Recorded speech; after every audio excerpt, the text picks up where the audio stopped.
Gold, trusted gold buyers. మీరు తాకట్టు పెట్టిన బంగారాన్ని విడిపించి ఈ రోజు ఉన్న మార్కెట్ ధరకు కొనబడను.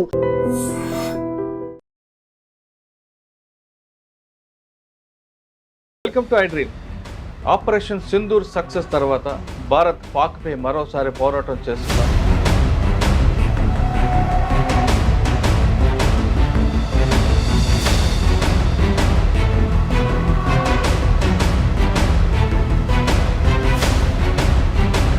సార్ 3 యూనిట్లు ఎక్కడెక్కడ స్టార్ట్ అయ్యాయి? అంటే చూడండి, ఇప్పుడు వరకు మనకి ఈ ఆపరేషన్ గురించి తెలిసింది గట్టిగా 10% వరకు. ఎందుకంటే ఇది కాన్ఫిడెన్షియల్ ఇన్ఫర్మేషన్ కాబట్టి అంత తొందరగా బయటికి రాదు, చిన్నగా వస్తుంది. అంటే army, navy, air force 3 participate చేసినాయి. కానీ పార్టిసిపేట్ ఎలా చేసినాయి? ఇక్కడ ఇంకొక పాయింట్ మనకు చెప్పింది ఏంటి అంటే, ఒక్కళ్ళు కూడా బార్డర్ దాటలేదు, ఏవి దాటకుండా ఎలా వెళ్ళినాయి. నా అనాలిసిస్ ప్రకారం నేనేమనుకుంటున్నాను అంటే, మనకి శామ్ మిసైల్స్ అని. సో ఎయిర్ ఫోర్స్ నాకు తెలిసి గాల్లో ఉండి బోర్డర్ క్రాస్ అవ్వకుండా టార్గెట్స్ లాక్ చేసి ఇక్కడి నుంచే ఫైర్ చేసి ఉండొచ్చు. ఇంటర్నేషనల్ బోర్డర్ దాటి మరి వెళ్ళాం. ఇక్కడే కరెక్షన్. వెపన్ మన దగ్గరే ఉంది, జెట్ మన దగ్గరే ఉంది, మనం క్రాస్ అవ్వాలి ఇంటర్నేషనల్ బార్డర్. జస్ట్ ఆ వెపన్లో నుంచి ఏదైతే మనకు మిసైల్ వెళ్ళిందో ఆ మిసైల్ ఒక్కటే క్రాస్ అయింది. సార్ ఆపరేషన్ ఎలా జరిగింది? ఆపరేషన్కి దాదాపు 9 ప్రాంతాలకు ఉంటారు. ఫస్ట్ 21 సైట్స్ ఏవైతే ఉన్నాయో ఇందులో సవాయి నాలా కానివ్వండి, సయ్యద్నా బిలాల్, హిజ్బుల్ ముజాహిదీన్, లష్కరే తైబా, జైషే మొహమ్మద్, మన 26/11లో కసబ్ దొరికిన, డేవిడ్ హెడ్లీ దొరికిన వాళ్ళు కూడా ఈ 2 ఏరియాస్లో ట్రైన్ అయ్యి వచ్చిన వాళ్ళు.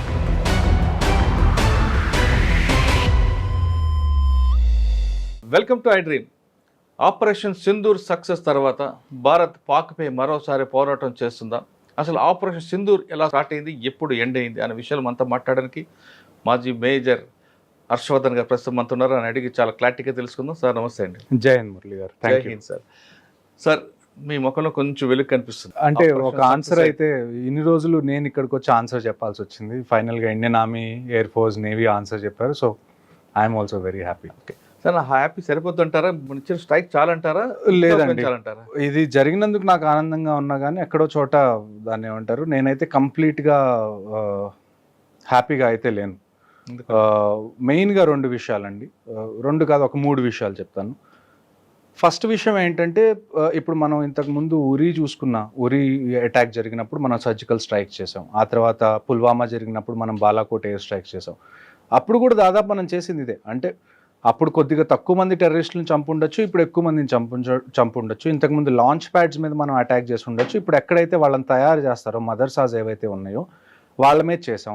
కానీ ఎందుకో నాకు ఇది ఇంకా తక్కువే అనిపిస్తుంది. అంటే మన Indian army, navy, air force కలిసి 1971 తర్వాత 3 యూనిట్స్, అంటే 3 ఆర్మీ, నేవీ, ఎయిర్ ఫోర్స్ 3 కలిసి చేసిన ఆపరేషన్ సింధూర్. సో దీన్ని 3 ఎంటిటీస్ ఉన్నాయి కాబట్టి ఇంకా క్యాపబిలిటీస్ ఎక్కువ ఉంటాయి. ఒకవేళ ఆర్మీ ఒక్కటే చేస్తే ఆర్మీ క్యాపబిలిటీస్ కొద్దిగా లిమిటెడ్గా ఉంటాయి. ఎందుకంటే ఆర్మీ దగ్గర ఫైటర్ జెట్స్ ఉండవు. అదే నేవీ, ఎయిర్ ఫోర్స్ అనుకోండి, అక్కడ ఫైటర్ జెట్స్ ఉంటాయి, మిసైల్స్ కొద్దిగా పెద్దవి ఉంటాయి. సో అలాగే 3 కలిసి చేసినప్పుడు ఇంకా పెద్ద ఎత్తున చేయాలని నేనైతే ఇప్పటికీ నమ్ముతున్నాను. అదొక విషయం నాకు ఇంకా నచ్చలేదు. 3వ విషయం ఏంటి అంటే, పూంచ్, రజౌరి అని జమ్మూలో ఏరియాస్ ఉన్నాయి. ఎప్పుడైతే మనం ఈ స్ట్రైక్స్ చేసామో ఆ తర్వాత పూంచ్, రజౌరీలో ఏవైతే ఇప్పుడు మనం పాకిస్తాన్ మీద అటాక్ చేయాలనుకోండి, ఇప్పుడు అక్కడ టెర్రరిస్ట్ క్యాంప్స్ ఉన్నాయి కాబట్టి వాటి మీద మనం బాంబ్స్ అవి ఇవి వేసాం. అదే ఇండియాలో పాకిస్తాన్ అటాక్ చేయాలనుకోండి, ఇటువైపు ఏం టెర్రరిస్ట్ క్యాంప్స్ లేవు వాళ్ళు వేయడానికి.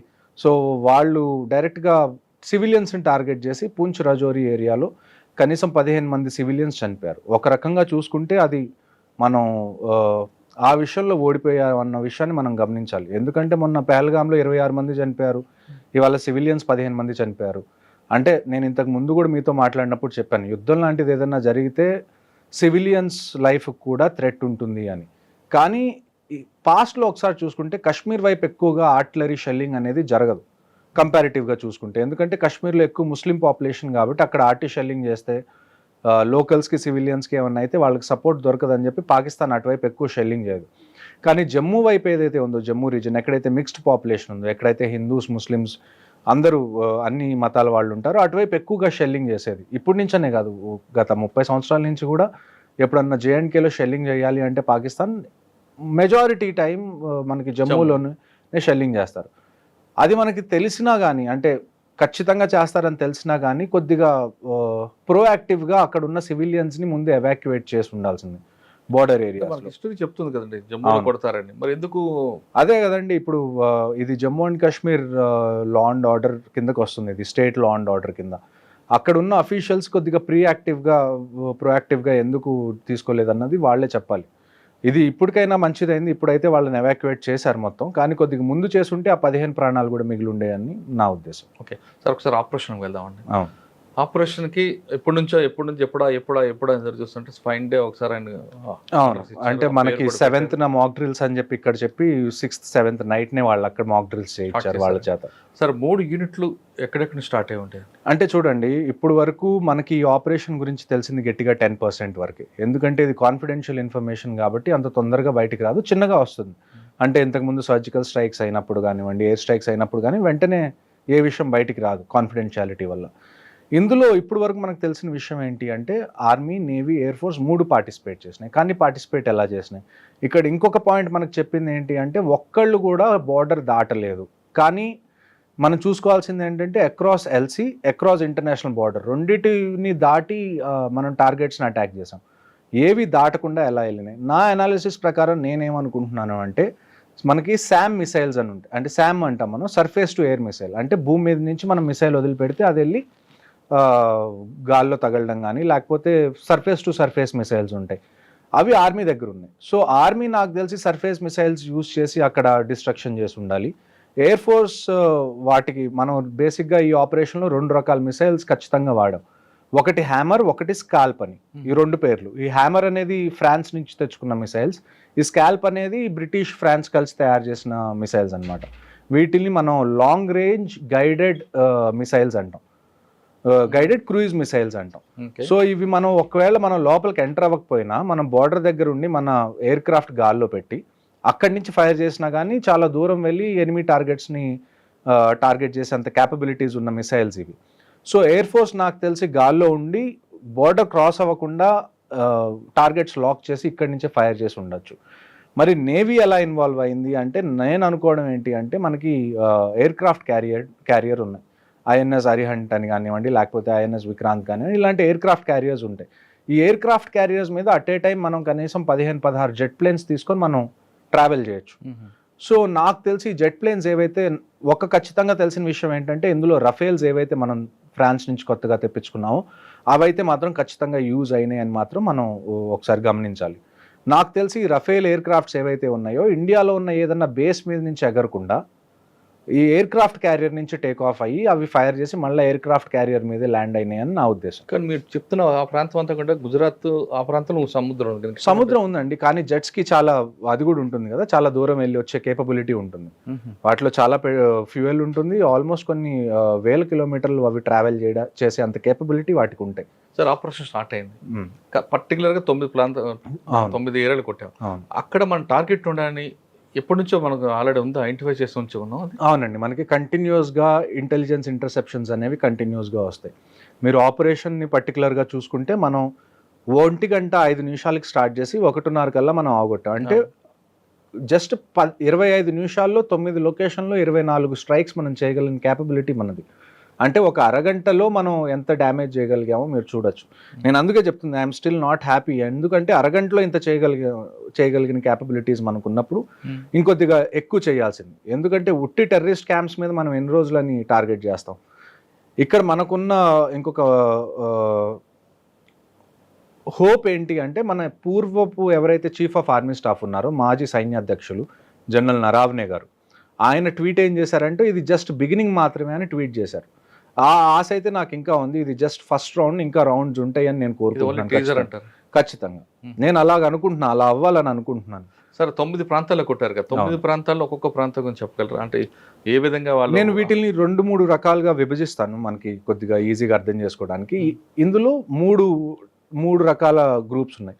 ఒకటి ఏంటంటే పాకిస్తాన్ ఆక్యుపైడ్ కాశ్మీర్ ఏదైతే ఉందో పిఓకేలో మెజారిటీ సైట్స్ మనం సెలెక్ట్ చేసుకున్నాం. ఎందుకంటే ఎవరైనా కాశ్మీర్లోకి ఎంటర్ అవ్వాలంటే ముందు పిఓకేలో ట్రైనింగ్ చేసి అక్కడి నుంచి ఈజీగా ఎంటర్ అవ్వచ్చు కాబట్టి పిఓకేలో ఎక్కువ లాంచ్ ప్యాడ్స్ మన టార్గెట్ పిఓకే. కానీ ఈసారి మనం ఇంకా గట్టిగా చేసిన విషయం, చాలా అప్రిషియేట్ చేయాల్సిన విషయం ఏంటి అంటే మనం ఇప్పటి వరకు ఎన్ని ఆపరేషన్స్ చేసినా మనం జస్ట్ ఎల్సీ ఒక్కటే దాటాం, line of control.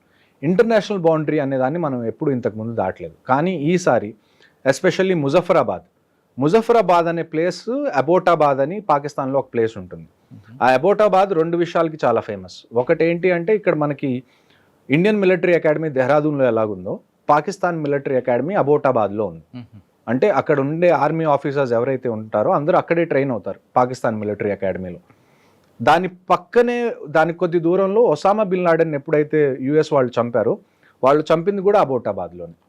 So Pakistan military అకాడమీకి కొన్ని కిలోమీటర్ల దూరంలో ఒసామా బిన్ లాడెన్ కనీసం 4-5 సంవత్సరాలు దాక్కొని ఉన్నాడు, కానీ వాళ్ళకి తెలియదు అంటారు. విచ్ ఈస్ కుదరదు, వాళ్ళకి కుదరదు. మీ మిలిటరీ అక్కడే కొట్టారు కాబట్టి. సో ఈ ముజఫరాబాద్ అనేది కూడా అబోటాబాద్కి జస్ట్ పక్కనే ఉంటుంది. ఈ 2 సిటీస్ కూడా మళ్ళీ ఇస్లామాబాద్కి చాలా దగ్గరగా ఉంటాయి. సో ఒక రకంగా మనం స్టేట్మెంట్ ఏమి ఇచ్చాము అంటే మనం ఎల్సీ కానీ ఇంటర్నేషనల్ బౌండరీ కానీ క్రాస్ చేయకుండా మేము మిమ్మల్ని లోపలే టార్గెట్ చేయగలం అన్న ఒక సంకేతాన్ని అయితే పంపించాం మనం. And at the same time మీరు కొద్ది కిందకు వస్తే పంజాబ్ రాజస్థాన్ వైపు వస్తే మనకి మురీద్కి అని ఒకటి, ఆ తర్వాత బావల్పూర్ అని ఒకటి, ఈ 2 మనకి జైషే మొహమ్మద్ మళ్ళీ లష్కరే తయ్యబాది మెయిన్ ట్రైనింగ్ సెంటర్స్ ఏవైతే ఉన్నాయో ఆ 2 ఈ 2 ప్లేసెస్లో ఉన్నాయి. ఇవి కూడా కొద్దిగా పాకిస్తాన్లో ఇంటీరియర్స్లో ఉన్నాయి. దానితో కాశ్మీర్కి చాలా దూరంగా ఉన్నాయి ఇవి.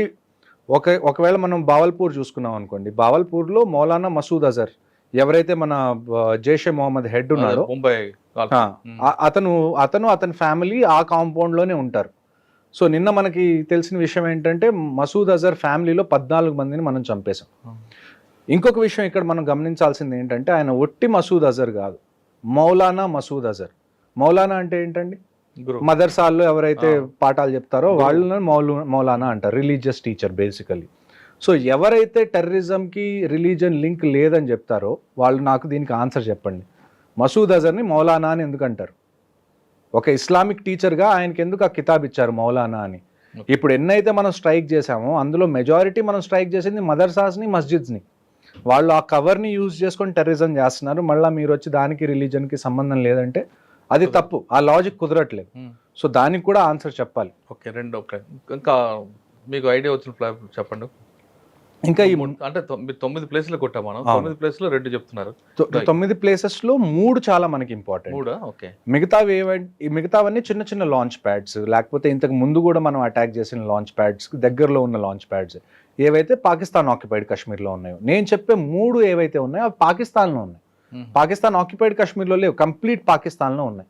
ఏది మనకి ఒక ముజఫరాబాద్ ఒకటి ఏదైతే ఇస్లామాబాద్కి దగ్గరలో ఉంటుంది, ఒకటి మురీద్కి, అది లాహోర్కి దగ్గర, లాహోర్ అంటున్నా, అది కొద్దిగా పంజాబ్ పైన పఠాన్కోట్ దానికి చుట్టుపక్కల ఉంటుంది.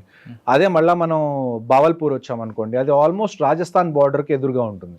సో అంత డీప్గా వెళ్ళి మనం కొన్ని చోట్ల టార్గెట్స్ అయితే 10-15 కిలోమీటర్ల దూరంలోనే ఉన్నాయి. అంటే మనం ఇండియాకి పాకిస్తాన్ ఎక్కడ పోవడం అన్ని ప్రాంతాల నుంచి కొట్టాం. అవును, ఈవెన్ పంజాబ్, రాజస్థాన్, గుజరాత్, జమ్మూ వరకు, శ్రీనగర్ వరకు, అవును, అన్ని బోర్డర్ నుంచి మనం అన్ని బోర్డర్లు ఒక్కసారి అటెంప్ట్ చేస్తాం. అవును. ఇందులో అన్నిటికన్నా గొప్ప విషయం ఏంటంటే ఈ బావల్పూర్ ఒకటి, ఈ మురిద్కి ఒకటి, ఇవి చాలా లోపల ఉన్నాయి. అంటే మన ఐబీకి ఇంటర్నేషనల్ బౌండరీకి అంత దగ్గరలో లేవు. కనీసం ఒక 50 కిలోమీటర్లు 60 కిలోమీటర్ల దూరంలో మన బావల్పూర్ ఉంది. కనీసం ఒక 30-40 కిలోమీటర్ల దూరంలో ఈ మురిద్కే ఉంది.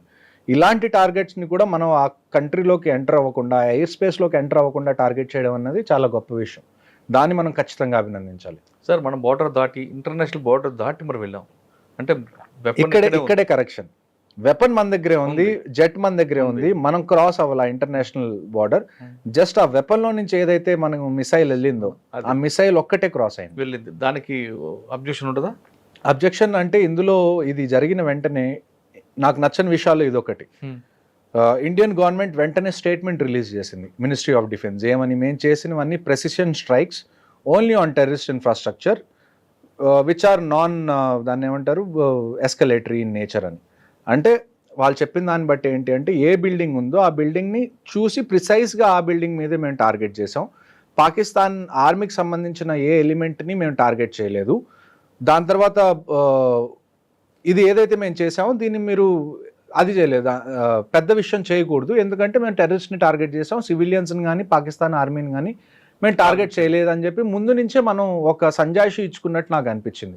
అది మీకు నచ్చలేదు? అది నాకు ఖచ్చితంగా నచ్చలేదు. మనం జస్ట్ ఒక స్టేట్మెంట్ ఇవ్వాల్సింది, పెహల్గామ్లో ఇది జరిగింది, దానికి జస్టిస్గా మేము ఇది చేస్తున్నాం, దానికి న్యాయం చేస్తున్నాం అని మేము చేసామని అంతవరకే చెప్పాల్సింది. ఆ తర్వాత అక్కడి నుంచి ఏమన్నా క్వశ్చన్లు వస్తే అప్పుడు మనం ఎక్స్ప్లెయిన్ చేస్తే ఒక అర్థం. ముందు నుంచే మనం ఎక్స్ప్లెయిన్ చేస్తే మనం ఎక్కడో లోవర్ హ్యాండ్లో ఉన్నట్టు, లేకపోతే దీన్ని పెద్దది అవ్వకుండా మనమే ఆపుతున్నట్టు ఒక సంకేతం లాగా వెళ్తుంది. అలా కాకుండా జస్ట్ మనం ఇది చేసేసాం అని చెప్పి కామ్గా ఉండాల్సింది. అటువైపు నుంచి ఏమన్నా క్వశ్చన్స్ వస్తే అప్పుడు మనం చెప్పాల్సింది. లెట్ దెమ్ ఆస్క్, అప్పుడు ఎక్స్ప్లెయిన్ చేయండి. మీరే ముందు ఎందుకు సెల్ఫ్ ఎక్స్ప్లెనేటరీ ఇస్తున్నారు? అంటే గవర్నమెంట్కి చెప్పే అంత పెద్దవాడిని కాదు, కానీ అట్ ద సేమ్ టైం చూడ్డానికి ఎలాగుంటుంది అంటే పర్సెప్షన్ పరంగా అది వీళ్ళు ఎందుకు ముందే సంజాయిషి చెప్పుకుంటున్నారు, తప్పేం చేయలేదు కదా. ఇప్పుడు ఇజ్రాయెల్ ఉంది, యుఎస్ ఉంది, వాళ్ళు వేరే కంట్రీస్లో అసాసినేషన్ చేస్తారు, జెట్ ప్లేన్స్ని పంపించి అక్కడ చంపుతారు, అక్కడ బాంబ్ చేస్తారు. వాళ్ళు ఇలాగ ఎక్స్ప్లెయిన్ చేసుకుంటూ వెళ్ళరు, మేము ఎందుకు చేసాం. వాళ్ళు మేము చేసామని చెప్తారు అంతే. ఆ తర్వాత ఎవరైనా క్వశ్చన్స్ అడిగితే అప్పుడు ఎక్స్ప్లెనేషన్ ఇస్తారు, అప్పుడు డీటెయిల్గా వెళ్తారు. మనం కూడా అలా వెళ్ళాల్సింది. అంటే పోనీ ఇది ఊరక పైకి అలాగా చూపించి మళ్ళీ సెకండ్ రౌండ్ ఉంటే నేను ఖచ్చితంగా ఆనందిస్తాను. సెకండ్ రౌండ్ ఉండదని మీరు ఎందుకు అనుకుంటారు? ఉండదు అంటే చూడండి, ఇప్పుడు పాకిస్తాన్ దగ్గర పోగొట్టుకోవడానికి ఏమీ లేదు. అదొక దాన్ని ఏమంటారు, అది అక్కడున్న మిలిటరీ లీడర్షిప్ ఏదైతే ఉందో వాళ్ళని ప్రామినెంట్గా ఉంచుకోవడం కోసం వాళ్ళు ఎంత దూరమైనా వెళ్తారు. వాళ్ళ దగ్గర ఎకానమీ లేదు, అది పాడైపోయిద్ది ఒకవేళ యుద్ధానికి వెళ్తే అన్న భయం వాళ్ళకి లేదు. ఎందుకంటే అక్కడ ఎకానమీ అనేది ఏం లేదు. లాస్ట్ పెహల్గామ్ అటాక్ దగ్గర నుంచి ఆల్మోస్ట్ 10,000 పాయింట్స్ వాళ్ళ సెన్సెక్స్ పడిపోయింది. అక్కడ నిత్యావసర వస్తువులు లేవు. ఇప్పుడు మనం ఇండస్ వాటర్ ట్రీటీ ఆపిన తర్వాత నీళ్ళు ఎలానో లేదు. సో వాళ్ళు పోగొట్టుకోవడానికి వాళ్ళ దగ్గర ఏమీ లేదు. సో ఆ సిచ్యువేషన్ని కూడా మనం ఒకసారి కన్సిడరేషన్లోకి తీసుకోవాలి. అంటే చచ్చిన పాము చంపకూడదు అన్నట్లు ఒక రకంగా అలా చెప్పచ్చు. కానీ పీఓకేని పూర్తిగా హ్యాండ్ ఓవర్ చేసుకుంటే అయిపోద్ది కదండి. పీఓకేని హ్యాండ్ ఓవర్ చేసుకోవాలన్నా కానీ మనం పాకిస్తాన్ ఆర్మీతో ఫైట్ చేయాలి. ఎందుకంటే పీఓకే ఏరియా ఏదైతే ఉందో అందులో పాకిస్తాన్ ఆర్మీ ఫుల్ ప్రెజెన్స్ ఉంది వాటికి కూడా. సో తీసుకోవచ్చా తీసుకోకూడదా అని అడిగితే ఖచ్చితంగా మనం తీసుకోవచ్చు. ఆ కేపబిలిటీ కూడా మనకుంది. నేను ఇందాక మీకు చెప్పినట్టు ఇవాళ జరిగింది నాకు తెలిసి ఇండియన్ ఆర్మర్డ్ ఫోర్సెస్ కేపబిలిటీలో గట్టిగా 1% కూడా మనం యూస్ చేయలేదు. 1% యూస్ చేయలేకపోతేనే మనం 25 నిమిషాల్లో ఇంత చేయగలిగాం. అదే మనం ఫుల్ కేపబిలిటీస్ వాడితే పీఓకే తీసుకోవడం పెద్ద విషయం కాదు మనకి.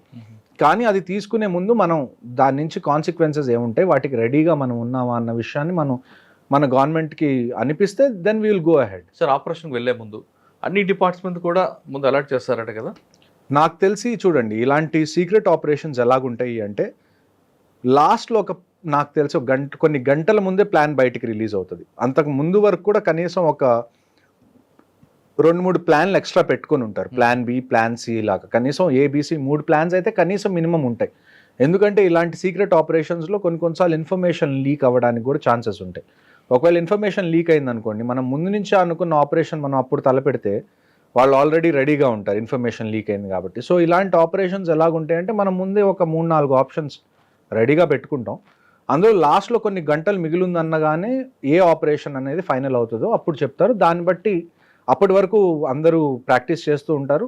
ఒకసారి ఫైనల్ ఆర్డర్స్ వచ్చిన తర్వాత వాళ్ళు ఏదైతే ఆపరేషన్ ని ఫైనల్ చేశారో దాన్ని వాళ్ళు కంప్లీట్ చేస్తారు. ఆపరేషన్ ఫైనలైజ్ అయిన తర్వాత ఆపరేషన్ స్టార్టింగ్ ఎంత టైం ఉంటుంది మధ్యలో? నాకు తెలిసి ఇలాంటి సీక్రెట్ ఆపరేషన్స్ కి హార్డ్లీ 2 hours కన్నా నాకు తెలిసి ఎక్కువ టైం ఉండదండి. ఒకేసారి మొత్తం ఇన్ని రకాలుగా ఈ యాంగిల్ కొట్టాలంటే దానికి ఎంత ప్లాన్ ఉండాలి. దానికి తోడు కరెక్ట్ గా ఇది జరిగే కొన్ని నిమిషాల ముందే ఇండియన్ ఆర్మీ కూడా ఇన్స్టాగ్రామ్ లో పోస్ట్ పెట్టింది, వి విల్ ఫైండ్ యూ అని. సో ఫస్ట్ మనం ఒక ఇండికేషన్ ఇచ్చాం, మేము మిమ్మల్ని ఎక్కడ దాక్కున్నా కనిపెడతాము అని.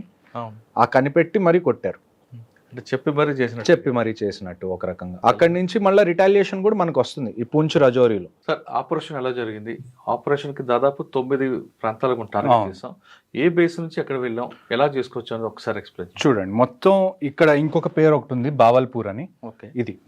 ఇది ఉంది చూసారా, బావల్పూర్. ఇది 21st నేమ్. సో మొత్తం నాకు తెలిసి ఇప్పుడు వరకు ఉన్న మన ఇన్ఫర్మేషన్ ప్రకారం ఫస్ట్ 21 సైట్స్ ఏవైతే ఉన్నాయో ఇందులో సవాయి నాలా కానివ్వండి, సయ్యద్నా బిలాల్, మస్కరే అక్సా, చేలాబందీ, అబ్దుల్లా బిన్ మసూద్, దులాయి, గడి హబీబుల్లా, బట్రాసి, బాలాకోట్, ఓగి. బాలాకోట్ మనకి ఐడియా ఉండాలి, ఇంతకు ముందు కూడా మనం చేసాం. సో ఇవన్నీ ఆల్మోస్ట్ ఎక్కడైతే మనం ఇంతకు ముందు పుల్వామా అప్పుడు చేసిన ఎయిర్ స్ట్రైక్స్ అప్పుడు చేసిన ఏరియా అది. సో ఏవైతే మెయిన్గా ఎక్కడైతే టెర్రరిస్ట్ ఇన్ఫ్రాస్ట్రక్చర్ ఉందని మనకు తెలుసో అవన్నిటిని మనం ముందే మన దగ్గర ఉన్న ఇన్ఫర్మేషన్ ఇంటెలిజెన్స్ని బట్టి రఫ్గా ఒక 21 నేమ్స్ మనం షార్ట్ లిస్ట్ చేశారు ఇండియన్ గవర్నమెంట్. ఆ 21 నేమ్స్లో కూడా మళ్ళా ఏవైతే 9 ప్లేసెస్ ఉన్నాయో అవి లాస్ట్ డేకి నేను ఇందాక మీకు చెప్పినట్టు ఆల్మోస్ట్ ఒక 3-4 సెట్ ఆఫ్ ఆపరేషన్స్ అనేవి ఉంటాయి. అందులో లాస్ట్ 2 hours 1 hour ఎప్పుడైతే మిగిలి ఉంటుందో ఆ టైంలోనే లాస్ట్లో ఎక్కడైతే మనం ప్లాన్ చేసి అటాక్ చేయాలనుకుంటున్నాం ఆ పేర్లు బయటకు వస్తాయి. సరే 21 షార్ట్ లిస్ట్ అయినాయి. అందులో మళ్ళీ షార్ట్ లిస్ట్ అయ్యి ఫైనల్ గా 21 అయితే ఉన్నాయి ఇప్పుడు మనకి. 21 అయితే ఐడెంటిఫైడ్ మనం కొట్టాం. ఈ 21 కొట్టాలని ముందు అనుకున్నారా లేదా అన్నది మనకి తెలియదు. కానీ లాస్ట్ లో మటుకు ఏమైంది అంటే ఇందులో 9 ఏవైతే హై లెవెల్ టార్గెట్స్ ఉన్నాయో ఆ టార్గెట్స్ ని ఖచ్చితంగా మనం డిస్ట్రాయ్ చేయాలని చెప్పి 21 నుంచి 9 అయితే వాళ్ళు సెలెక్ట్ చేసుకొని దానిలో ఫైర్ చేశారు. సో ఈ 21st నేమ్ ఏంటంటే బావల్పూర్. ఈ బావల్పూర్ మీరు చూసుకుంటే చూడండి ఎంత దూరం ఉందో ఇక్కడ నుంచి. ఇక్కడ అమృత్సర్ మనం అనుకుంటే బావల్పూర్ ఇంకా కింద ఉంటుంది. సో ఆల్మోస్ట్ చాలా లోపల. మనం ఆ 9 ఏవైతే ఉన్నాయో ఇదిగోండి ఈ 9 మనం అర్థం చేసుకుంటే మనకి క్లియర్గా అర్థం అవుతాయి. ఇందులో చూసుకుంటే మనకి 9 సైట్స్ మెయిన్ ఇంపార్టెంట్. అందులో ఇది వచ్చేసి మనకి జైషే మొహమ్మద్, లష్కరే తైబా, జైషే మొహమ్మద్, హిజ్బుల్ ముజాహిదీన్, లష్కరే తైబా, జైషే మొహమ్మద్, హిజ్బుల్ ముజాహిదీన్, లష్కరే తైబా, జైషే మొహమ్మద్. సో మేజర్గా చూసుకుంటే ఈ 3 మనకున్న అతిపెద్ద థ్రెట్స్. ఆ టీఆర్ఎఫ్ అన్నది ఏదైతే ఉందో ది రెసిస్టెన్స్ ఫ్రంట్ అన్నది వాళ్ళు అది కూడా ఈ ఎల్ఈటీ జైషే మొహమ్మద్ అంటే లష్కరే తైబా జైషే మొహమ్మద్దే ప్రాక్సీ అంటే ఒక బినామీ కంపెనీ లాగా మనం అనుకోవచ్చు. మెయిన్ అయితే ఈ 2 ఇప్పుడైతే బాగా యాక్టివ్గా ఉన్న టెర్రరిస్ట్ ఆర్గనైజేషన్స్ వ్యాలీలో ఒకటి ఎల్ఈటీ, ఒకటి జైషే మొహమ్మద్, లష్కరే తైబా. ఇప్పుడు ఈ 9 టార్గెట్స్ ఏవైతే ఉన్నాయో ఈ 9 టార్గెట్స్ని మనం 3 విధాలుగా అర్థం చేసుకుంటే మనకి క్లియర్గా ఆపరేషన్ అర్థం అవుతుంది. ఈ 1 అనేది ఏది? ఈ 1 అనేది మనం చూసుకుంటే మర్కజ్ సుభానల్లా, బావల్పూర్, జైషే మొహమ్మద్. సో మీరు ఒకసారి చూడండి, జమ్మూ అండ్ కాశ్మీర్ ఇక్కడ ఉంది. ఇక్కడ సమ్వేర్ అరౌండ్ మనం ఆల్మోస్ట్ ఇది రాజస్థాన్ అనుకుంటే ఇది పంజాబ్, ఇది పంజాబ్ రాజస్థాన్ మధ్యలో బార్డర్ అనుకున్నాం. సో ఈ బావల్పూర్ అనేది ఏదైతే ఉందో అది ఆల్మోస్ట్ ఇండియన్, ఇదంతా మనకి ఇంటర్నేషనల్ బౌండరీ. ఇదంతా ఏదైతే ఉందో ఇది పిఓకే, ఇది Kashmir, okay, Jammu and Kashmir. Okay, so ఇలాగ అనుకోవచ్చు. సో ఇవైతే ఏమున్నాయో ఈ మధ్యలో ఉన్న టార్గెట్స్ ఏవైతే ఉన్నాయో ఈ 3, 4, 6, 8 లాంటి టార్గెట్స్ ఏవైతే ఉన్నాయో వీటిని మనం పిఓకేలో ఏవైతే టెర్రరిస్ట్ లాంచ్ ప్యాడ్స్ ఉన్నాయో అవి అనుకోవచ్చు. ఈ 9, 7, 5, 2 and 1 ఇవేవైతే ఉన్నాయో ఇవన్నీ పాకిస్తాన్ లోపల ఉన్న టెర్రరిస్ట్ క్యాంప్స్. అంటే అన్నిటికన్నా మెయిన్ ఇంపార్టెంట్ ఈ 2 అండి. ఫస్ట్ది ఏంటంటే బావల్పూర్, సెకండ్ది ఏంటంటే మురిద్కే.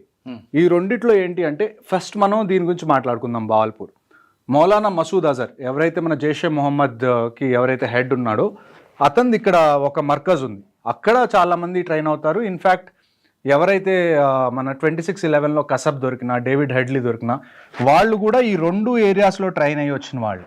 ఓకే, వాళ్ళు కాశ్మీర్ వైపు ట్రైన్ అవ్వలేదు, వాళ్ళు పంజాబ్ అండ్ రాజస్థాన్ వైపు ట్రైన్ అయ్యి ఇటువైపు వచ్చారు నీళ్ళ గుండా, అంటే ఓషన్ గుండా. సో ఈ రెండోది మనకి ఉన్నది ఏంటి అంటే మురిద్కే. ఈ 2 ఒక రకంగా చూసుకుంటే ఇంటర్నేషనల్ బౌండరీ దగ్గర నుంచి చాలా లోపలికి ఉంటుంది. ఇది ఒక ఆల్మోస్ట్ నాకు తెలిసి ఇది ఒక 50 to 70 కిలోమీటర్స్ ఉండే ఛాన్స్ ఉంది ఇంటర్నేషనల్ బార్డర్ దగ్గర నుంచి ఈ బావల్పూర్ అనేది ఏదైతే ఉందో. అదే మనం మురిద్కే చూసుకుంటే మురిద్కే కూడా ఆల్మోస్ట్ 30 to 50 కిలోమీటర్స్ రేంజ్లో అయితే ఖచ్చితంగా ఇంటర్నేషనల్ బార్డర్ దగ్గర ఉంటుంది. ఆ తర్వాత మనకి మెయిన్గా మనం అటాక్ చేసింది ఏంటంటే సర్జల్, అంటే ఇది తెరాకలాన్, సియాల్కోట్ కూడా చాలా ఇంపార్టెంట్ పాయింట్. అక్కడ కూడా చాలా టెర్రరిస్ట్ యాక్టివిటీస్ అనేవి జరుగుతాయి. బర్నాలా, కోట్లీలో 2 మనం. ఆ తర్వాత ముజఫరాబాద్ అనేది 7 if I'm not wrong 8 Muzaffarabad. ఇక్కడ ఈ ముజఫరాబాద్ అనేది కూడా చాలా ఇష్యూ ఉన్న ప్లేస్. ఈ ముజఫరాబాద్ ఇందాక మనం మాట్లాడుకుంటున్నప్పుడు ముజఫరాబాద్ అనేది ఇస్లామాబాద్కి చాలా దగ్గర, అబోటాబాద్ కూడా చాలా దగ్గర. ఇంకోటి ఈ 9 అనేది ఈ 2 ముజఫరాబాద్లో 2, కోట్లీలో 2, ఆ తర్వాత పంజాబ్లో 1, రాజస్థాన్ ఎదురుగా అంటే ఇక్కడ ముల్తాన్ ఏరియా వస్తుంది. ఆ ఏరియాలో ఈ 2 టార్గెట్స్ అనేది ఈ 2 కన్నా కానీ ఈ 5 టార్గెట్స్ ఏవైతే ఉన్నాయో అంటే ఇంటర్నేషనల్ బౌండరీ దాటి ఈ పాకిస్తాన్ లోపల ఉన్నవి అటాక్ చేయడం అనేది ఇది చాలా చాలా కొత్తగా చేసింది. అంటే చాలా అభినందించాల్సిన విషయం. ఎందుకంటే ఎయిర్ క్రాఫ్ట్స్ ఏవైతే ఉన్నాయో అవి ఎంటర్ అవ్వలేదు, ఇక్కడ వరకే ఆగిపోయినాయి ఎయిర్ క్రాఫ్ట్స్. ఇక్కడి నుంచి ఫైర్ చేసి లోపల ఉన్న టార్గెట్స్ని మనం డిస్ట్రాయ్ చేసాం. ఇదే టైంలో మనకి చాలా మిస్ఇన్ఫర్మేషన్ వస్తుంది. ఏమని అంటే మనవి కూడా ఒక 5-6 జెట్ ప్లేన్స్ వాళ్ళు కింద పడేశారు, వాళ్ళు కూల్చేశారు, అది డ్రోన్లు కూడా కూల్చారు. ఇక్కడ మనకు వచ్చే క్వశ్చన్ ఏంటి, లాజిక్ ఎక్కడ మ్యాచ్ అవ్వదు అంటే మనం అసలు మన ఎయిర్ క్రాఫ్ట్స్ని బార్డరే దాటించకపోతే వాళ్ళు ఎలా కూల్చేశారు. మనం పంపించింది ఓన్లీ అమ్యునిషన్, అంటే మిసైల్స్ ఒక్కటే మనం పంపించాం. ఎయిర్ క్రాఫ్ట్స్ మనం లోపల పంపించినప్పుడు వాళ్ళ ఎయిర్ క్రాఫ్ట్స్ని అసలు ఎలా కింద పడేయగలరు చెప్పుకోవడానికి ప్రజలకి అంటే జనరల్గా ఎప్పుడైనా ఇలాంటి ఆపరేషన్ జరిగినా, ఇలాంటి వార్ లాంటి సిచ్యువేషన్ వచ్చినా అన్నిటికన్నా పెద్ద థ్రెట్ ఏంటి అంటే ఇన్ఫర్మేషన్ వార్ఫేర్. అలాంటి టైంలో ఇష్టం వచ్చినట్టు ప్రొపగాండా చేయడం కానివ్వండి, లేకపోతే పుకార్లు పుట్టించడం కానివ్వండి, దీనివల్ల ఏమైందంటే జనాల్లో ప్యానిక్ క్రియేట్ అవ్వడం. ఇప్పుడు మనకు ఒక న్యూస్ వస్తుంది, అది నిజమో కాదో మనం తెలుసుకోకముందే మనం షేర్ చేసేసాం, ఒక 2 గంటల్లో జరగాల్సిన డ్యామేజ్ మొత్తం జరిగిపోతుంది. అది ఫ్యాక్ట్ చెక్ అయ్యి అది అబద్ధం అని తెలిసేసరికి 2 గంటలు అయిపోతుంది. సార్ ఇప్పుడు 9 అటాక్లు చేశారు కదా. అవును. ఆల్రెడీ ఇక్కడ బార్డర్ మన దగ్గర ఉంది, రాజస్థాన్కి పంజాబ్కి. అవును. వాళ్ళు జమ్మూ ఇటువైపు కొట్టారు, వాళ్ళు 16 మంది చనిపోయారు. మరి ఈ ప్రాంతం అంతా కూడా మన వాళ్ళు ముందే అలర్ట్ చేస్తుంటే బాగుంటుంది కదా. అది ఈ ప్రాంతం అండి, ఈ జమ్మూ ఏరియా ఏదైతే ఉందో, నేను ఇందాక కూడా అదే చెప్పాను, ప్రోయాక్టివ్గా ఖచ్చితంగా జేఎండ్కే గవర్నమెంట్ అయితే ఉండాల్సింది. ఎందుకంటే కంటిన్యూస్గా ఇది జమ్మూ, ఇది కాశ్మీర్ రీజన్, ఇది జమ్మూ రీజన్ అనుకున్నారు అనుకోండి. ఇప్పుడు వరకు నేను చూసిన దాంట్లో ఎప్పుడైనా షెల్లింగ్ జరిగితే ఇటువైపు షెల్లింగ్ వచ్చే ఛాన్సెస్ ఆల్మోస్ట్ 0. కానీ ఈ ఏరియా మాత్రం కంటిన్యూస్గా కొన్ని సంవత్సరాల నుంచి ఎప్పుడు ఇండియా పాకిస్తాన్ మధ్యలో సీజ్ ఫైర్ వైలేషన్ అయినా కానీ ఈ రజౌరి మోస్ట్లీ 2 ఉన్నాయి. రజౌరి ఒకటి, పూంచ్ ఒకటి, పూంచ్ సెక్టర్, ఈ 2 జమ్మూలో ఉన్నాయి. ఇవన్నీ దగ్గరలో ఉండే. సాంబా సెక్టర్ కూడా జమ్మూ ఏరియాలోనే ఉంటాయి. ఈ వీటితో పాటు RS కూడా ఎఫెక్టెడ్ కదా. అవునండి. అవన్నీ ఇప్పుడు ప్రస్తుతం మనకు అందిన ఇన్ఫర్మేషన్ ప్రకారం వెస్ట్ సైడ్ లో ఉన్న ఏవైతే మేజర్ ఎయిర్పోర్ట్స్ ఉన్నాయో ఆ ఎయిర్పోర్ట్స్ కూడా మూసేయడం జరిగింది, including Uttarakhand, Himachal also. So ప్రస్తుతం ఇంకొక విషయం ఇవాళ ఉదయం తెలిసింది ఏంటి అంటే, ఇక్కడ లాహోర్ ఉంటుంది, ఇది ఐ థింక్ లాహోర్, ఇది లాహోర్లో కూడా ఎయిర్పోర్ట్ మీద 3 బ్లాస్ట్లు జరిగినాయి. అది ఇండియా చేసిందా లేకపోతే డ్రోన్ ఇండియా వదిలిపెడితే డ్రోన్ వెళ్ళి అక్కడ పడి చేసిందా అన్నది ఇంకా బయటికి రాని విషయం. కానీ ఇవాళ ఉదయం కూడా 3 బ్లాస్ట్లు అయితే లాహోర్ ఎయిర్పోర్ట్లో జరిగినాయి, ఎయిర్పోర్ట్ ఆ చుట్టుపక్కల. సార్ ఎక్కువ థ్రెట్ మనకి ఇటువైపు కనిపిస్తుంటుంది. చూడండి, వార్ ఒకవేళ మీరు టెర్రరిజం ఆపరేషన్స్ చూసుకున్నారనుకోండి, ఈ ఏరియా మనకి థ్రెట్ ఎక్కువ. కొద్దిగా మనం చూసుకుంటే పఠాన్ కోట్ ఏదైతే పంజాబ్ బార్డర్ విలేజెస్ ఉన్నాయో ఇక్కడ కొద్దిగా థ్రెట్ ఉంది తప్ప మిగతాది ఐ డోంట్ థింక్ బార్డర్స్ దగ్గర అయితే కంప్లీట్ వార్ అవుతుంది తప్ప థ్రెట్ లాంటివి చిన్నవేవి ఇక్కడైతే అయ్యే ఛాన్సెస్ తక్కువ. ఎందుకంటారు? ఎందుకంటే ఇక్కడ ఇంటర్నేషనల్ బౌండరీ కాబట్టి, ఇక్కడ BSF ఆల్రెడీ ఉంటుంది కాబట్టి ఇక్కడ మనకి ఇష్యూ ఉండదు. ఇక్కడ మనకున్నది LC కాబట్టి LC ఒక ఖచ్చితమైన రేఖ అని మనం పరిగణించాం దాన్ని. ఇంటర్నేషనల్ బౌండరీకి ఒక శాంక్టిటీ ఉంటుంది, కానీ LCకి ఒక శాంక్టిటీ ఉండాల్సిన అవసరం లేదు. సో అందుకని ఇక్కడ మనకు అటాక్స్ ఎక్కువ జరుగుతాయి కంపారిటివ్లీ ఇక్కడ జరిగిన దానికన్నా. సార్ ఇప్పుడు మీరు చెప్తున్నట్లుగా ఈ రోజు కూడా 2 జరిగాయి అంటున్నారు లాహోర్ మీద. దీనికి రిటాలియేషన్గా వాళ్ళు ఏం చేసే అవకాశం ఎక్కడ ఉండొచ్చు?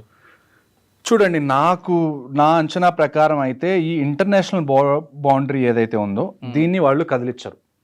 వాళ్ళు ఎంత చేసినా కానీ నాకు తెలిసి ఈ POK నుంచి కాశ్మీర్లో చేస్తారు, లేకపోతే టెర్రరిస్ట్ పంపించి అలాగే ఏమైనా చేయొచ్చు, లేకపోతే Jammu and Pathankot sector ఏదైతే ఉందో అక్కడ షెల్లింగ్ చేసే అవకాశం ఉంది తప్ప కిందకు వస్తే వాళ్ళంతటి వాళ్ళు యుద్ధాన్ని ప్రకటించినట్టే. సో ఈ ఇంటర్నేషనల్ గేమ్ ఇక్కడే ఆడాలి, ఎందుకంటే ఇక్కడ LC ఉంది కాబట్టి. ఇంటర్నేషనల్ బౌండరీకి ఒక పవిత్రత ఉంటుంది, ఆ పవిత్రతని వాళ్ళు ఏమన్నా, ఇప్పుడు మనం నిన్న క్రాస్ చేసాం ఇంటర్నేషనల్ బౌండరీ, కానీ క్రాస్ చేసినా కానీ మనం ఎప్పుడు పాకిస్తాన్ మిలిటరీ ఇన్ఫ్రాస్ట్రక్చర్ కానివ్వండి, లేకపోతే పాకిస్తాన్ దగ్గర ఉన్న ఎక్విప్మెంట్ని కానివ్వండి, సివిలియన్స్ని కానీ మనం టార్గెట్ చేయలేదు. మనం ఓన్లీ టార్గెట్ చేసింది జస్ట్ టెర్రరిస్ట్ క్యాంప్స్ ఏవైతే ఉన్నాయో వాటిని టార్గెట్ చేశాం. కాబట్టి ఒక రకంగా చూసుకుంటే ఆ ఇంటర్నేషనల్ బౌండరీకి ఉన్న పవిత్రతను మనం నిలబెట్టాం, డిస్టర్బ్ చేయకుండా వీలైనంత తక్కువ చేయగలిగినంత మనం చేసాం. కానీ వాళ్ళు ఒకవేళ కనుక ఇంటర్నేషనల్ బౌండరీ క్రాస్ చేశారనుకోండి, లేకపోతే క్రాస్ చేయడానికి ట్రై చేస్తే మాత్రం ఖచ్చితంగా మన వైపు నుంచి కూడా రిటాలియేషన్ ఉంటుంది గట్టిగా. సార్ ఇదంతా ఒక పార్ట్ పెట్టండి, అసలు ఆ రోజు ఈ విధంగా వచ్చారు, లోపలికి వెళ్ళి వచ్చారు వాళ్ళు? చూడండి, అది మీరు ఒకసారి POK ఏరియా ఏదైతే ఉందో ఇక్కడ మనకి కంటిన్యూస్గా terrorist launch pods, terrorist training centres అనేవి ఎప్పటి నుంచో ఉన్నాయి. ఇప్పుడు బాలాకోట్ ఎయిర్ స్ట్రైక్ జరిగినప్పుడు కూడా ఇక్కడ ఉన్నవే మనం అన్ని డ్యామేజ్ చేసాం, కానీ వెంటనే మళ్ళీ పుట్టుకొచ్చినాయి పుట్టుగొడుగుల్లాగా. సో ఇక్కడి నుంచి వాళ్ళు కాశ్మీర్లోకి పాసెస్ ఉంటాయి, కొన్నిసార్లు నదుల్లో నుంచి వస్తారు, కొన్నిసార్లు కొన్నిసార్లు Caves ఉంటాయి, మంచు పడడం tunnels వల్ల ఉంటాయి, tunnels. టన్నల్స్ ఉంటాయి. మంచు పడడం వల్ల ఫెన్సింగ్ ఏదైతే ఉంటుందో ఫెన్సింగ్ కూలిపోవడం కానివ్వండి, దాని మీద నుంచి ఎక్కి రావడం కొద్దిగా ఈజీ అవుతుంది. పాసెస్ కొన్ని తెరుచుకుంటాయి. వింటర్ పాసెస్ ఏవైతే మూసెస్ ఉన్నాయో సమ్మర్ స్టార్ట్ అవగానే అవి ఓపెన్ అవుతాయి. సో అటువైపు నుంచి వచ్చి వాళ్ళు ముందే ఏదైతే ఫారెస్ట్ ఉందో ఆ ఫారెస్ట్లో వాళ్ళు ముందే దాక్కున్నారు. ఆ ఫారెస్ట్లో దాక్కొని అక్కడి నుంచి పహల్గామ్లో అటాక్ జరిగిందని చెప్పి నాకు తెలిసిన ప్యాటర్న్. సార్ వీళ్ళకి లోకల్ వాళ్ళు సపోర్ట్ చేశారనేది వాస్తవం అంటారా?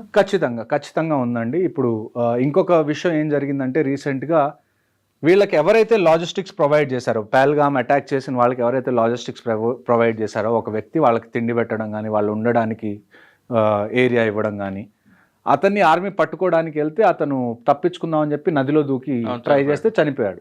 సో లోకల్స్ది ఖచ్చితంగా ఇందులో ప్రమేయం ఉంది. అందుకే ఈ ఇన్సిడెంట్ జరిగిన వెంటనే 1500 మంది ఆన్ గ్రౌండ్ వర్కర్స్ని Indian army, Jammu and Kashmir police arrest చేసి వాళ్ళని ఇంట్రాగేట్ చేసిన తర్వాత వచ్చిన న్యూస్ని బట్టి అతన్ని పట్టుకోవడానికి వెళ్ళారు. ఓకే సార్, ఇదంతా ఒక పార్ట్ అండి. కానీ పహల్గామ్లో చేసిన అటాక్ ఆ నలుగురు ఎప్పుడు దొరుకుతారండి? ఆ నలుగురు వాళ్ళే కదా ఇంపార్టెంట్. చూడండి, ఇప్పుడు మీరు మొక్కలు పీకేయడం కన్నా కానీ దాన్ని ఏవైతే వేర్లు ఆకులు తుంచడం కన్నా వేర్లు నుంచి బయటికి పెకిలించి తీయడం కరెక్ట్ అప్రోచ్ అని నా ఉద్దేశం. ఈ నలుగురు ఖచ్చితంగా దొరుకుతారు. వీళ్ళు ఎక్కువ టైం పట్టదు. ఈ రోజుకి నాకు తెలిసి 2 వారాలు అవుతుంది మన అటాక్ అయ్యి. నాకు తెలిసి ఈ మంత్ అయిపోయే లోపల, మే అయిపోయే లోపల ఆ నలుగురిలో కనీసం 2 అయినా చనిపోతారని చెప్పి నేను ఖచ్చితంగా చెప్పగలను. సార్ వాళ్ళకి ఒక బాగా కరడు కట్టిన వాళ్ళు టెర్రరిస్టులు కాబట్టి వాళ్ళు 3-4 days అయినా ఫుడ్ లేకపోయినా ఉండిపోతారు ఈ ప్రాంతంలో అనేది. కరుడు కట్టిన టెర్రరిస్ట్ కన్నా కూడా అందులో ఒక్కడెవరైతే ఉన్నాడో హాషిమ్ మూసా అని, అతను పాకిస్తాన్ పారా కమాండో, ఇంతకుముందు ఆర్మీ నుంచి తను రిటైర్ అయిపోయి తను టెర్రరిజంలో చేరాడు. సో మెయిన్ మనం పట్టుకోవాల్సిన వాళ్ళు ఎవరన్నా ఉన్నారు అంటే దట్ షుడ్ బి మూసా. ఎందుకంటే అతన్ని పట్టుకుంటే అతని దగ్గర ఉన్న క్రెడిబుల్ ఇన్ఫర్మేషన్ ఏదైతే ఉందో, అంటే తను పాకిస్తాన్ ఆర్మీలో ఇంతకుముందు చేశాడు అని తెలిస్తే దాన్ని మనం UN దాకా ఎస్కలేట్ చేయొచ్చు. సో అందుకని చెప్పి వీళ్ళని పట్టుకోవడం చాలా ఇంపార్టెంట్. నాకు తెలిసి ఇండియన్ ఆర్మీ, JNK పోలీస్ ఖచ్చితంగా పనిలో ఉంటారు. ఈ పనిలో ప్రతి చోట నుంచి ఇన్ఫర్మేషన్ గ్యాదర్ చేసి వాళ్ళని పట్టుకోవడానికి నాకు తెలిసి ఈ మంత్ ఎండ్ లోపల కనీసం 2 అయితే వాళ్ళు చనిపోతారని నేను షూర్గా చెప్పగలను. ఓకే సార్, ఫైనల్గా చెప్పండి, ఈ ఇష్యూ జరుగుతుంది, ఇది ఇప్పుడు ఆగేది కాదు, కానీ ప్రజల వైపు నుంచి ఏం సహకారం కావాలండి? ప్రజల వైపు నుంచి సహకారం ఎలాగుంటుందంటే అండి, ఇప్పుడు ఫర్ ఎగ్జాంపుల్ పోలీసు, ఆర్మీ కాకుండా లేదు, ప్రతి పౌరుడు, ప్రతి జాబ్ అనేది చాలా ఇంపార్టెంట్. ఈ టైంలో వార్ జరిగినప్పుడు ఫర్ ఎగ్జాంపుల్ ఇప్పుడు మనం మాక్ డ్రిల్స్ గురించి మాట్లాడుకున్నాం. 7వ తారీఖు మనం మాక్ డ్రిల్ చేయాలి అని అనుకున్నాం. ఒకవేళ నిజంగా ఇక్కడ ఒక పాకిస్తానీ ఫైటర్ జెట్ వచ్చి హైదరాబాద్ మీద బాంబు వేయాలని అనుకుంది, ఇందులో అందరికన్నా పెద్ద పాత్ర ఎవరిది ఉంటుందో తెలుసా అండి? Line man. ఒక ఎలక్ట్రిసిటీ డిపార్ట్మెంట్లో లైన్ మెన్ ఎవరు ఉంటారో, లేకపోతే సబ్ స్టేషన్లో ఎవరైతే ఈ ఎలక్ట్రిసిటీ మొత్తాన్ని మేనేజ్ చేస్తున్నారో వాళ్ళ మీద కూడా చాలా ప్రెషర్ ఉంటుంది, వాళ్ళ మీద కూడా ఒక బాధ్యత ఉంటుంది. ఒకవేళ ఎయిర్ ఫోర్స్ ఫైటర్ జెట్స్ వస్తున్నాయి అనుకోండి, మొత్తం బ్లాక్అవుట్ చేయాలి. అంటే లైట్స్ ఏమీ కనపడకూడదు. మీకు మాక్ డ్రిల్లో రీసెంట్గా మీరు చూసుంటారు, లైట్స్ అన్ని ఆపుకొని ఇంట్లోనే ఉండాలి అని. అలాంటి టైంలో ఒక లైన్ మ్యాన్కో లేకపోతే ఒక సబ్ స్టేషన్ ఎవరైతే చూసుకుంటున్నారో వాళ్ళకి ఒక ఐడియా ఉండాలి, ఎప్పుడు మనం లైట్స్ అన్ని ఆపేయాలి. వస్తుందని ఎలా తెలుస్తుంది? అది గవర్నమెంట్ నుంచి వీళ్ళకి ఇన్ఫర్మేషన్ వస్తుంది, పోలీస్ నుంచి ఇన్ఫర్మేషన్ వస్తుంది. సో ప్రతి మనిషి వాళ్ళ పనులు ఏవైతే, ఇప్పుడు కొన్ని లైన్స్ అంటాం మనం, లైన్ ఆఫ్ కమ్యూనికేషన్ అంటాం. లైన్ ఆఫ్ కమ్యూనికేషన్లో మనకి ఏమొస్తాయి? రోడ్స్ వస్తాయి, రైల్వే ట్రాక్స్ వస్తాయి, ఎలక్ట్రిసిటీ వైర్స్ వస్తాయి, ఫోన్ వైర్స్ వస్తాయి, ఆ తర్వాత మనకి గ్యాస్ కానీ లేకపోతే ఆయిల్ పైప్ లైన్స్ ఉంటాయి, అవి వస్తాయి. ఆ తర్వాత మన అందరం ఇంటర్నెట్ వాడుతున్నాం, ఆప్టికల్ ఫైబర్ కేబుల్ వేసి ఉంటుంది గ్రౌండ్ లోపల. ఇవన్నీ చాలా ఇంపార్టెంట్. సో వీటిల్లో ఏది డ్యామేజ్ అయినా కానీ అవి రిపేర్ అయిపోయే లోపల లేకపోతే వాటిని మళ్ళీ కొత్తది ఇన్స్టాల్ చేయడానికి చాలా టైం పడుతుంది. సో ఎవరైతే గ్రౌండ్ మీద ఉంటున్నారో ఈ వైటల్ ఏవైతే ఉన్నాయో, రోడ్స్ కానివ్వండి, రైల్వేస్ కానివ్వండి, లేకపోతే ఎలక్ట్రిసిటీ వైర్స్ కానివ్వండి, పైప్ లైన్స్ కానివ్వండి, వాటర్ సప్లై కానివ్వండి, ఇలాంటివన్నీ ఏమి డ్యామేజ్ అవ్వకుండా, ఒకవేళ డ్యామేజ్ అవుతున్నా ఎవరన్నా చేస్తున్నా దాన్ని వెంటనే అధికారుల దృష్టికి తీసుకెళ్లడం ప్రతి సివిలియన్ చేయాల్సిన పని. ఇందులోనే ఇంకొక గొప్ప విషయం వచ్చేది ఏంటి అంటే NCC cadets. మన దగ్గరున్న యూత్లో అందరికన్నా most disciplined and trained force ఏదన్నా ఉంది అంటే అది నేషనల్ కెడెట్ కోర్.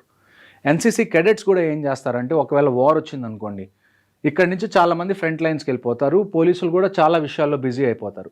అలాంటి టైంలో రోడ్ మేనేజ్మెంట్ కానివ్వండి, ట్రాఫిక్ మేనేజ్మెంట్ కానివ్వండి, ఎక్కడన్నా పోలీసులు కూడా ఎక్స్ట్రా మ్యాన్ పవర్ కావాలనుకోండి, అలాంటి టైంలో NCC cadets కూడా పోలీసులకి హెల్ప్ చేస్తారు, లా అండ్ ఆర్డర్కి హెల్ప్ చేస్తారు. వాళ్ళతో పాటు భారత్ స్కౌట్ కూడా ఉంది కదా? అవును, వాళ్ళు కూడా వస్తారు. కాకపోతే ఎన్సీసీ ఏంటంటే ఆర్మీతో చాలా క్లోజ్గా ట్రైన్ చేస్తుంది కాబట్టి వాళ్ళకి కొన్ని విషయాలు ఎన్ఎస్ఎస్ కానివ్వండి లేకపోతే స్కౌట్స్ అండ్ గైడ్స్ కానీ వాళ్ళకి తెలియనివి వీళ్ళకి తెలిసే అవకాశం ఎక్కువ ఉంటుంది. అంటే వాళ్ళు కూడా రోడ్డు మీదకి వచ్చి ఖచ్చితంగా అండి ప్రతి ఒక్కళ్ళు రావాల్సిన అవసరం వస్తుంది ఒకవేళ నిజంగా కనుక వార్ వస్తే. సరే వాళ్ళిద్దరు కాకుండా ఆ 2 ఏజెన్సీస్ కాకుండా సివిల్ అన్న కామన్ మ్యాన్ కూడా ఏం చేయాలి? కామన్ మ్యాన్ అదే కదండి, ఇప్పుడు మీరు ఇంటి దగ్గర ఉన్నారు, మీ ఇంటి దగ్గర ఎవరో ఒక రోడ్డు మీద గుంత దవ్వుతున్నారు చాలా పెద్దది అటువైపు నుంచి. ఇప్పుడు హైదరాబాద్ సికింద్రాబాద్లో కూడా మనకి కంటోన్మెంట్స్ ఉన్నాయి. రేపు వార్ అయితే ఇక్కడి నుంచి ఎక్విప్మెంట్ తీసుకొని వీళ్ళు కూడా వెళ్తారు కదా. అలా వెళ్ళేటప్పుడు మధ్యలో ఎవరైనా రోడ్డుకి గుంతలు దవ్వుతున్నారా వాళ్ళ మూవ్మెంట్ ఆపడానికి, లేకపోతే రైల్వే ట్రాక్స్ని ఏమైనా డిస్టర్బ్ చేయడానికి ట్రై చేస్తున్నారు, ఇలాంటివి మీకు కనపడినప్పుడు మీ బాధ్యత ఏంటి అంటే వెంటనే అధికారులకి చెప్పడం. ఇక్కడ ఎవరన్నా వచ్చి రోడ్ల మీద అనవసరంగా గుంతలు దవ్వుతున్నారు, ఆర్మీ కాన్వాయ్ వెళ్తుంటే. ఇంకొక విషయం ఏంటి అంటే అన్నిటికన్నా చాలా ఇంపార్టెంట్ విషయం మిలిటరీ ఆపరేషన్స్లో సీక్రసీ, కాన్ఫిడెన్షియాలిటీ. అది ఎప్పుడు పోతుంది అంటే ఇక్కడి నుంచి మనం ఎక్విప్మెంట్ తీసుకొని వెళ్తున్నప్పుడు దాని ఫోటోలు తీయడం, వీడియోలు తీయడం, దాన్ని పోస్ట్ చేయడం. దీనివల్ల ఏమవుతుంది అంటే ఎనిమికి తెలిసిపోతుంది మనం ఏమేమి ఎక్విప్మెంట్ తీసుకొని వస్తున్నాం, ఎంతమంది వస్తున్నాం అని ఒక రఫ్గా ఒక ఐడియా వస్తుంది, దానికి ప్రిపేర్ అయ్యి ఉంటాడు. సో మనం చేయాల్సింది ఏంటంటే సివిలియన్స్గా మీరు ఒకవేళ ఆర్మీ కాన్వాయ్ వెళ్తూ కనపడింది, మీరు జస్ట్ సెల్యూట్ చేయడమో లేకపోతే వాళ్ళకు ఒక వాటర్ బాటిల్ ఇవ్వడమో లేకపోతే ఒక చాయ్ ఒక ఫ్లాస్క్లో పోసి ఇవ్వడం తప్ప ఒక వీడియో తీసి నేను దాన్ని సోషల్ మీడియాలో పెడతాను అంటే మాత్రం దాన్ని అది ఒక మంచి విషయం కాదని చెప్పి చాలా మంది సెల్ఫీలు తీసుకోను లేకపోతే రోడ్ మీద అలా వెళ్తుంటే వీడియో తీసి ఇండియన్ ఆర్మీకి సెల్యూట్ చేస్తున్నట్టు పెట్టిన ఇవన్నీ మాకు అర్థం అవుతుంది. మీరు చాలా మనకు తెలియకుండానే నేరం చేస్తున్నట్లుగా తప్పు చేస్తున్నాం. మీకు ప్రేమ ఉంది, అది మీరు చూపించుకోవాలనుకుంటున్నారు, అందులో తప్పు లేదు. కానీ కొద్దిగా సెక్యూరిటీ పారామీటర్స్ ఏవైతే ఉంటాయో అవి కూడా దృష్టిలో పెట్టుకొని మీరు ఆన్లైన్ ఏం పోస్ట్ చేస్తున్నా కానీ 1-2 సార్లు ఆలోచించి పోస్ట్ చేయాలని నా మనవి. ఓకే, ఫైనల్గా ఇంకోసారి చెప్పండి, ఇప్పుడు జరిగిన ఆపరేషన్ ఎక్కడో ఆగిపోతుందా లేదా అంతం కాదు ఆరంభం అయింది? నన్ను అడిగితే ఆగకూడదండి, ఆగకూడదు. ఎందుకు అంటే ఇంతకుముందు మనం ఉరి జరిగినప్పుడు కూడా మనం సర్జికల్ స్ట్రైక్స్ చేసాం, టెర్రరిస్ట్నే చంపాం. ఆ తర్వాత పుల్వామా జరిగింది, బాలాకోట్ ఎయిర్ స్ట్రైక్స్ చేసాం, మనం టెర్రరిస్ట్నే చంపాం. ఇప్పుడు మళ్ళీ ఇది పహల్గామ్ అయింది, మళ్ళీ మనం అటాక్ చేస్తున్నాం, టెర్రరిస్ట్నే చంపుతున్నాం. జస్ట్ టెర్రరిస్ట్ని చంపినంత మాత్రాన ఈ ప్రాబ్లంకి పర్మనెంట్ సొల్యూషన్ అనేది రాదు. మనం 2 విషయాలు ఇండియా ఖచ్చితంగా చేయాల్సింది ఏంటి అంటే ఫస్ట్ విషయం పాకిస్తాన్లో పాకిస్తాన్ ఆర్మీ కన్నా పాకిస్తాన్ గవర్నమెంట్ని ఎలా పవర్ఫుల్ చేయాలి. ఎందుకంటే మీరు ఇప్పుడు ఇండియాలో కూడా ఆర్మీ, నేవీ, ఎయిర్ ఫోర్స్ ఉన్నాయి అండ్ వీఆర్ పవర్ఫుల్. కానీ మేము ఏ రోజన్నా గవర్నమెంట్కి అగేన్స్ట్కి వెళ్ళాం. ఎందుకంటే ఇక్కడ ఉన్న గవర్నమెంట్ ప్రజల చేత ఎన్నుకోబడిన గవర్నమెంట్. అంటే మాకు ఆ గవర్నమెంట్ నుంచి ఏమొస్తున్న ఆర్డర్స్ అది ఇండైరెక్ట్గా ప్రజల నుంచి వస్తున్నట్టే, అంతే కదా. సో మేము దాన్ని లెక్క చేయకుండా ఉంటే మేము ఈ జనాల్ని లెక్క చేయనట్టు అర్థం. సో పాకిస్తాన్లో ఏంటంటే అక్కడ ఒక గవర్నమెంట్ ఎలక్ట్ అవుతుంది, ఆ ఎలక్ట్ అయిన గవర్నమెంట్ ఏదైనా చేద్దాం అనుకునే లోపల అక్కడ పాకిస్తాన్ ఆర్మీ వచ్చేసి ఆ గవర్నమెంట్ని నెట్టేసి వాళ్ళు మళ్ళీ పాలించడం మొదలు పెడతారు. సో ఇండియా టార్గెట్ ఏముండాలి అంటే పాకిస్తాన్ గవర్నమెంట్ ఏదైతే ఉందో దాన్ని పాకిస్తాన్ ఆర్మీ కన్నా పవర్ఫుల్ చేయడం ఫస్ట్ విషయం మనకు కావాలి. రెండో విషయం ఏంటి అంటే ఈ ఆపరేషన్స్తో పాటుగా మనం చేయాల్సింది ఏంటి అంటే ఇప్పుడు Pakistan is also a nuclear country, వాళ్ళ దగ్గర కూడా న్యూక్లియర్ కేపబిలిటీస్ ఉన్నాయి. మనం ఏమేం డాక్యుమెంట్స్ లేకపోతే ఏమేం ప్రూఫ్స్ కలెక్ట్ చేసి మనం యునైటెడ్ నేషన్స్లో ఎలాగ అపీల్ చేయాలి అంటే ఇలాంటి పనులు పాకిస్తాన్ చేస్తుంది కాబట్టి యుఎన్ షుడ్ మేక్ షూర్ పాకిస్తాన్ని డీన్యూక్లియరైజ్ చేయాలి. పాకిస్తాన్ దగ్గర న్యూక్లియర్ అసెట్స్ ఉంటే కోతికి కొబ్బరి చెప్పు ఉన్నట్టే. సో అందుకని చెప్పి వాళ్ళ దగ్గర నుంచి న్యూక్లియర్ అసెట్స్ అనేవి మనం యునైటెడ్ నేషన్స్ ద్వారా తీసేయడం అనేది ఒక దాన్ని ఏమంటారు లాంగ్ రన్లో మనకి చాలా బెనిఫిట్ అయ్యే ఒక ప్లాన్. ఈ 2 మనం ఇండియన్ గవర్నమెంట్ చేస్తే నాకు తెలిసి ఈ ప్రాబ్లంకి ఒక పర్మనెంట్ సొల్యూషన్ అయితే ఉంటుంది. అంతేగాని పిఓకే చూడండి, ఒక్కసారి వాళ్ళ దగ్గర న్యూక్లియర్ లేదనుకోండి, న్యూక్లియర్ డిటరెంట్ అనేది వాళ్ళ దగ్గర లేదనుకోండి, మనం ఆపరేషన్స్ కూడా కొద్దిగా ఈజీగా చేయొచ్చు. పిఓకే ఇప్పుడు ఈ government for example Modi government మేము పిఓకే తెస్తాం అని అన్నా కానీ it doesn't happen in a week or A month. దానికి చాలా టైం పడుతుంది, దానికి బ్యాక్గ్రౌండ్ వర్క్ కూడా చాలా కావాలి. అలాంటి బ్యాక్గ్రౌండ్ వర్క్లో నన్ను అడిగితే ఆ న్యూక్లియర్ ఏవైతే ఉన్నాయో న్యూక్లియర్ అసెట్స్ పాకిస్తాన్ దగ్గర అది యుఎన్ జప్తు చేసుకున్న తర్వాత మనం ముందుకెళ్ళడం బెటర్. ఓకే, మొత్తం మీద ఆపరేషన్ చూసుకుంటే ఏమాత్రం కాదు, మనం వాడింది కేవలం 1% మాత్రమే వాడామంటున్నారు హర్ష గారు. ఆయన చెప్తున్నట్టుగా పూర్తి స్థాయిలో మనం వాడితే దాన్ని తట్టుకోవడం ఎవరి తరం కాదు అని చెప్తున్నారు. మరోవైపు ఒకవేళ పాకిస్తాన్ కానీ యుద్ధం ప్రకటిస్తే భారతదేశంలో ప్రతి పౌరుడు కూడా తన వంతు పాత్ర పోషించాలంటూ హర్షవర్ధన్ చెప్తున్నారు. ఇది మందే కాదు అని కాకుండా ప్రతి ఒక్కరు తమకి ఏం జరుగుతుందన్న విషయాన్ని వెంటనే ఆఫీసులకు దృష్టి తీసుకెళ్ళడం, అదేవిధంగా అక్కడ జరుగుతున్న విషయాలను సెల్ఫీలకి తీసుకొని కాలక్షేపం చేయకుండా మీ వంతు బాధ్యతగా చేయండి అంటూ హర్షవర్ధన్ గారు రిక్వెస్ట్ చేస్తున్నారు. ఇది పహల్గామ్ ఇష్యూపై హర్షవర్ధన్ గారి ఒపీనియన్. మరో ఇష్యూలో మళ్ళీ కలుద్దాం. అంతవరకు నమస్తే. థ్యాంక్ యూ అండి. Thank you very much. జై హింద్. జై Hind. Thank you. iDreams, this police diaries is something very, very valuable towards that. I must really appreciate Murali, your insights. iDreams founder and CEO చిన్న వాసుదేవ్ రెడ్డి గారితో మురళీధర్ క్రైమ్ స్టోరీస్ చాలా famous అయిపోయినావు.